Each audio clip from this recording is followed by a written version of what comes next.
Vamos meditar, irmãos, na palavra de Deus. Abra sua Bíblia aí na segunda carta de Paulo aos Coríntios, capítulo 4. Nós vamos ler do verso 16 ao verso 18 para a nossa meditação.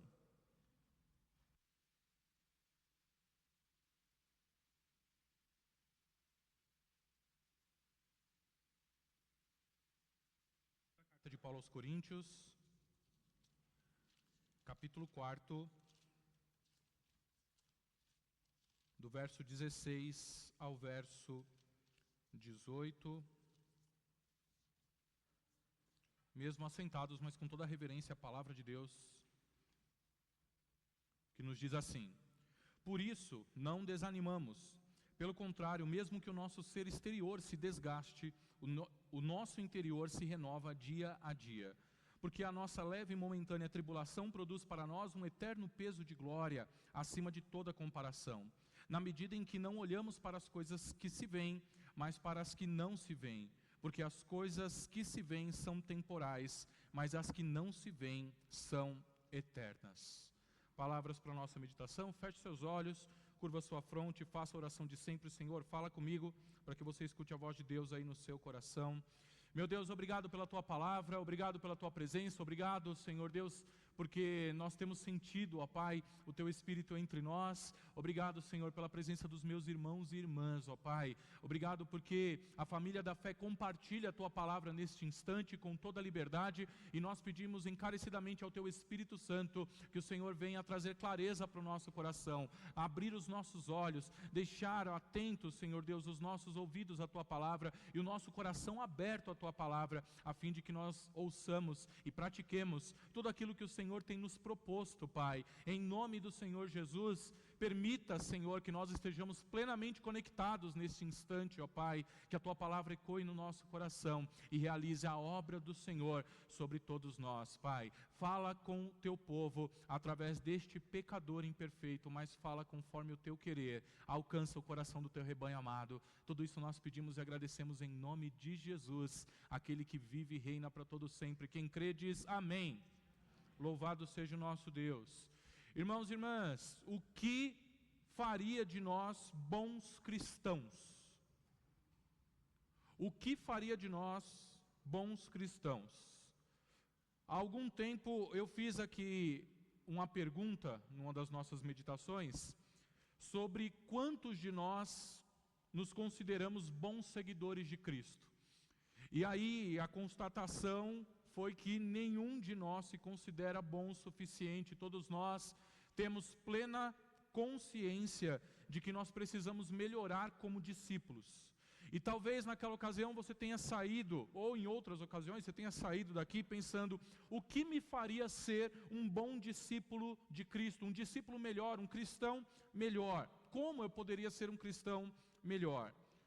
E aí, no meio das ideias podem surgir algumas coisas, né? Algumas ideias, enfim. Então, irmãos, será que se nós estipulássemos aqui um programa de discipulado, isso seria uma ideia? Se nós escolhêssemos aqui um material para ser estudado, se nós treinássemos discipuladores e estabelecêssemos ali um método para agir com as pessoas, será que isso faria de nós melhores cristãos? Ou será que nós precisamos mudar a nossa forma de culto? E aí você pode pensar aí, talvez se fosse um culto mais agitado, se fosse algo mais contemporâneo, se fosse, se tivesse alguns elementos gráficos aqui diferentes, novos, performances marcantes ali que fossem mexer com a emoção das pessoas, enfim, será que se a gente buscasse tudo isso nessa espontaneidade, será que nós seríamos crentes melhores? Ou será que o que falta mesmo é investimento financeiro, para tornar a igreja mais conhecida aí na mídia, talvez produzir uma banda que tenha suas próprias letras, suas próprias músicas, né? E não ficar aí dependendo de direitos autorais de outros cantores, enfim. Será que a gente precisa investir para ter um pastor carismático, alguém que arrebanhe multidões e que traga as pessoas para a igreja, essas pessoas vão aceitar, vão ser batizadas, vão se tornar membros da igreja, a igreja vai crescer, as coisas vão melhorar. Então será que isso nos faria melhores crentes? A verdade, irmãos, é que por diversas vezes nós podemos pensar sobre essas coisas, crendo que melhorariam a qualidade da nossa jornada cristã. E não me entenda mal, estudar a palavra de Deus com certeza é uma das coisas que nós precisamos fazer. Eu não estou dizendo o contrário. Eu vivo de ensinar a palavra de Deus, de ensinar as doutrinas bíblicas. Isso é maravilhoso. Fazer discipulado, irmãos, é maravilhoso, é bom, é necessário. Se envolver no serviço de culto, se envolver no serviço total ali da igreja, geral da igreja também, é necessário. É precioso, nós precisamos da sua ajuda, nós precisamos da sua companhia, mas sinceramente, irmãos, eu não sei se só essas coisas nos tornariam melhores crentes, porque alguém pode conhecer completamente toda a palavra de Deus e toda a doutrina que está contida aqui na Bíblia, escrito na Bíblia, e isso não garante a conversão de uma pessoa, não garante uma conversão real, algo que seja verdadeiro. Conhecer até o diabo conhece e teme, segundo a própria palavra de Deus. Se envolver mais nas frentes de trabalho da igreja também é muito bom, também é muito necessário, mas uma pessoa pode estar completamente imersa na realidade da igreja, nos trabalhos da igreja, no ativismo eclesiástico, sem que isso signifique a sua conversão real. Mas ela pode estar envolvida. É o que aparece, é o que é exterior.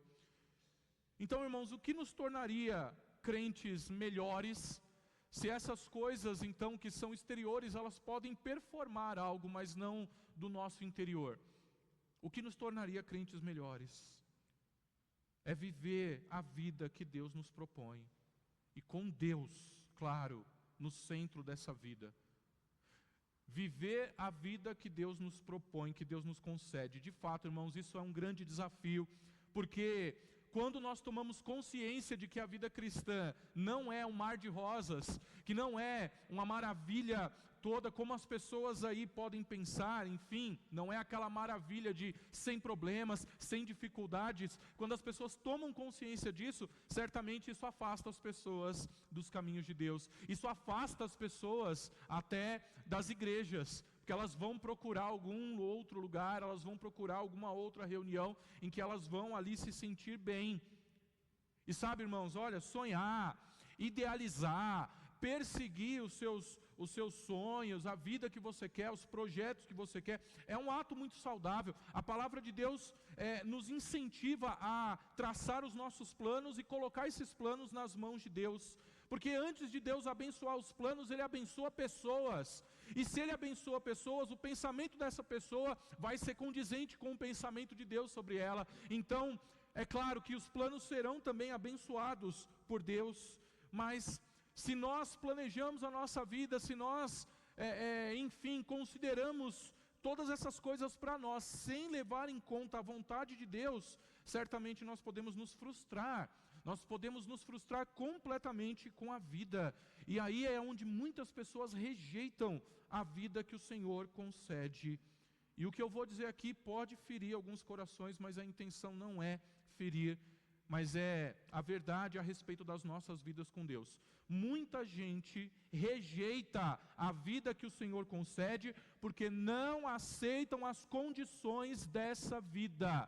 Presta atenção nisso e guarda isso. Muita gente se afasta da vida que Deus concede, porque essas pessoas não aceitam, e nós não aceitamos os termos dessa vida, não aceitamos as condições dessa vida que Deus nos concede. Muita gente almeja para si algo que Deus não quer. Muita gente almeja para si algo que não está nos planos de Deus, que não está na vontade de Deus. E aí o que essas pessoas fazem? Lutam contra a vontade de Deus. Sabe qual vai ser o resultado disso? dor, mágoa, frustração. Viver a vida que o Senhor nos concede envolve muitas coisas, irmãos. Sabe, encarar lutas que nós não gostaríamos de travar. Mas viver a vida que o Senhor nos concede envolve travar essas lutas. Envolve enfrentar pessoas com as quais nós não queremos cortar vínculos. E aí, em nome de uma paz, nós não confrontamos, e muitas vezes essas pessoas acabam nos levando ao longo da vida para longe de Deus. Envolve o enfrentamento de situações diversas de perseguição, como o deboche, não sei, lá onde você está, no seu trabalho, entre a sua família, onde você estuda, não sei, mas situações de perseguição. A vida que Deus nos concede, ela envolve isso.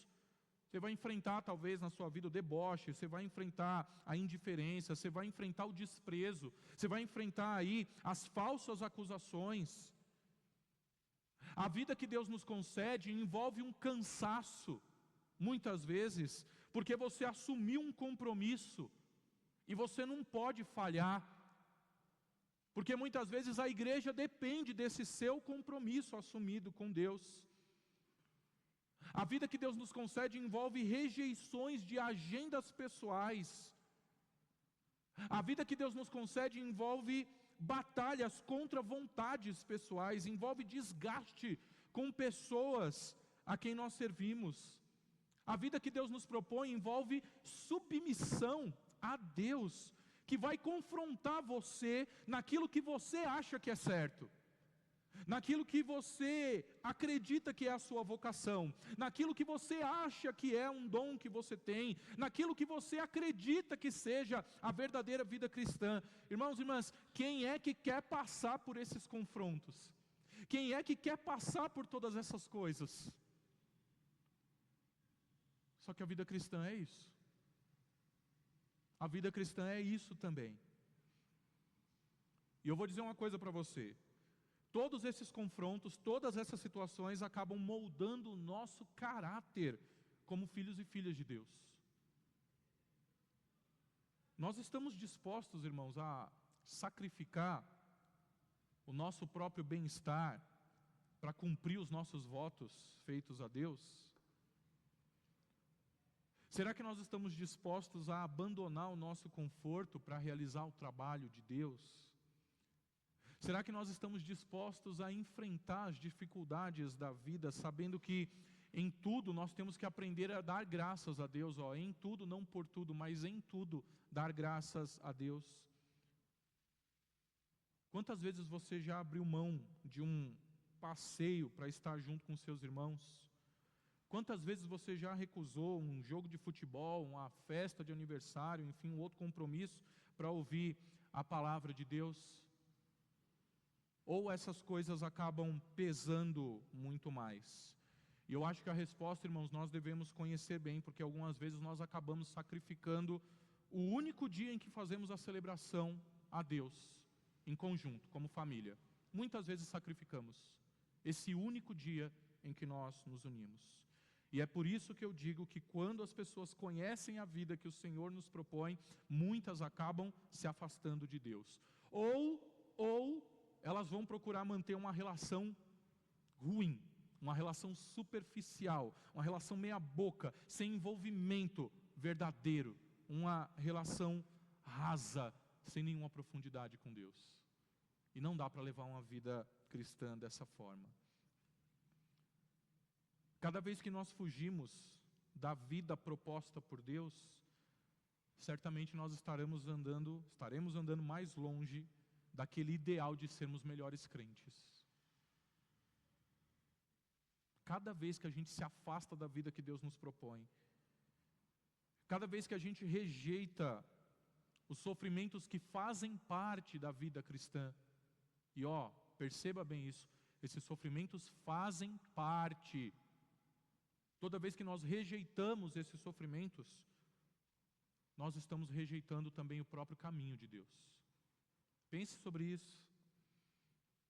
Porque viver a vida que Deus nos propõe muitas vezes significa assumir esses sofrimentos. Só que a vida com Deus nos dá a oportunidade de aprender, irmãos, de apreender as coisas, de reter aquilo que é bom.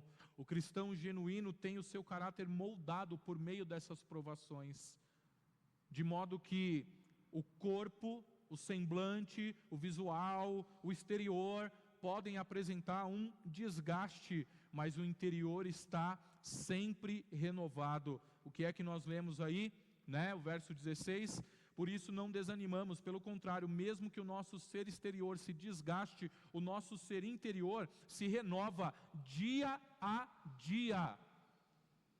A vida com Deus nos proporciona isso, mas algumas pessoas não chegam a essa renovação, elas veem só o exterior, elas veem só o desgaste exterior. Mas com Deus nós temos oportunidade de renovar o nosso interior. A palavra de Deus nos diz lá no Evangelho de João, no capítulo 7, verso 38, quem crer em mim, como diz a Escritura, do seu interior fluirão rios de água viva. Rios de água viva jorrando do interior. Isso é para renovar o coração, isso é para renovar o nosso ser interior, isso é para renovar a nossa alma. As tribulações, irmãos, que são aquelas situações ali ruins, que balançam a nossa jornada, produzem um eterno peso de glória acima de qualquer comparação, como está aqui no texto que nós lemos, porque a nossa leve e momentânea tribulação produz para nós um eterno peso de glória acima de toda comparação. E perceba que o escritor da carta, ele fala a nossa leve e momentânea tribulação. E aí você pode passar por problemas terríveis, você pode passar por situações assim adversas que realmente comove o coração das pessoas, porque é realmente uma situação muito triste, é uma situação lamentável, é uma situação muitas vezes de morte que a gente pode enfrentar ao longo da vida. E olha como o escritor se manifesta a respeito de tudo isso: a nossa leve e momentânea tribulação. E muitas vezes a gente valoriza muito mais a tribulação do que o próprio Deus. A palavra de Deus nos diz lá em Romanos, no capítulo 5, verso 3 e o verso 4, que não somente isso, mas também nos gloriamos nas tribulações, sabendo que a tribulação produz perseverança, e a perseverança produz experiência, e a experiência produz esperança. Sempre que nós queremos nos livrar das tribulações, a gente precisa olhar para Deus, porque a palavra de Deus é muito clara aqui, em dizer que é no chão da tribulação que nós caminhamos os passos que moldarão o nosso coração. Você pode guardar isso? É no chão da tribulação que nós caminharemos os passos para moldar o nosso coração. Às vezes é na falta de chão da tribulação, que algumas pessoas falam assim, né? Faltou o chão diante do problema, diante da dificuldade, caiu o meu chão. Então é na falta de chão da tribulação que nós podemos caminhar os passos mais altos, os lugares mais altos de Deus, a fim de que o nosso coração seja moldado como o coração do Senhor Jesus. Faz sentido rejeitar tribulação? Ou faz mais sentido botar esse teu joelho aí no chão e orar e buscar a Deus as forças que Ele dá para suportar o que vem aí pela sua vida, que eu não sei o que é, e nenhum de nós sabe. Como foi a oração sacerdotal de Jesus, né? Pai, eu não peço que os tire do mundo, mas eu peço que os livre do mal. E aí você vai perguntar, olha pastor, mas a tribulação não é o mal? O mesmo Jesus falou sobre aquele cego que os discípulos viram pelo caminho e perguntaram quem é que tinha pecado para ele ser cego. E aí Jesus respondeu, nem os pais pecaram, nem ele pecou, mas isso aconteceu para que a glória de Deus se manifeste a ele. Será que a cegueira daquele cego era o mal? Será que a tribulação daquele cego era o mal? A palavra de Deus também nos diz que quando nós passamos pelas tribulações, nós somos consolados pelo Espírito de Deus. pelo Consolador, de modo que dali para frente nós também poderemos consolar os aflitos com a mesma consolação com a qual nós fomos consolados. Você jamais compreenderá isso, você jamais será capaz de consolar uma pessoa verdadeiramente, se você não passar por essas tribulações, se você não for consolado pelo Consolador. E olha, muitas vezes é nessas situações que nós somos moldados para poder colaborar, para poder ajudar, para poder chegar perto, para andar em comunhão com os nossos irmãos, para buscar os nossos irmãos, para amar as pessoas, para deixar de olhar para o nosso próprio umbigo e olhar para o próximo. Meus irmãos, é muito duro, mas é necessário que nós busquemos a maturidade para aceitar a vida que o Senhor nos propõe, lembrando da sua palavra que nos diz que nós não somos tentados além do que nós podemos suportar, lembrando da sua palavra que diz que todas as coisas cooperam para o bem daqueles que amam a Deus. A mensagem hoje aqui, irmãos, do viver pela fé, que é a carta de Paulo aos Coríntios, o viver pela fé é essa. Então, aceite a vida que o Senhor propõe a você. Pare de resistir, se entregue, seja submisso a Deus, pare de lutar contra Deus, e você vai deixar de sentir esse cansaço aí que te afasta dele em várias situações na sua vida. Pare de resistir a Deus, pare de lutar contra Deus, e você vai encontrar a sua vocação. Pare de lutar contra Deus, e você será um cristão melhor, porque vai estar submisso à vontade de Deus. Mas aí, pastor, você está falando aí que a gente não pode lutar com Deus, mas Jacó lutou com Deus. Você pode perguntar, né? Alguém inteligente aí pode lembrar da passagem. E aí, mas Jacó lutou com Deus para não deixar a bênção dele fugir. Olha, irmãos, Jacó lutou com Deus buscando a bênção de Deus, buscando as coisas de Deus.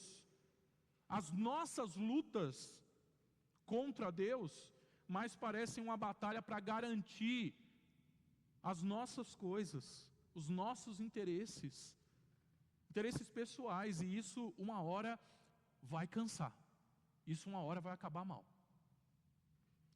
Se você for lutar, não lute contra Deus, mas lute com Deus, para vencer a tribulação. Estar em paz com Deus e com a vida que Ele propõe a cada um de nós, irmãos, é algo talvez invisível aos olhos humanos.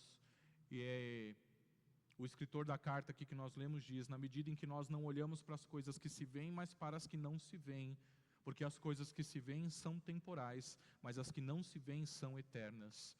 Eu quero lembrar você, e já estou encerrando, eu quero lembrar você de que a fé é necessária para ser um crente melhor. A fé que é necessária para ser um crente melhor, ela não se apega às coisas visíveis, que são coisas passageiras. Lembre-se que a palavra de Deus também diz que a fé é a certeza das coisas que se esperam, é a convicção de fatos que não se veem. Por isso eu disse lá no começo que somente um programa de discipulado, com lições numa revista, ou mudanças na forma de um culto, ou investimentos ali em coisas passageiras da igreja, não são suficientes para tornar alguém um cristão melhor. Podem ser coadjuvantes, podem colaborar, mas não são suficientes para tornar crentes melhores. Todas essas coisas são visíveis, todas essas coisas são passageiras.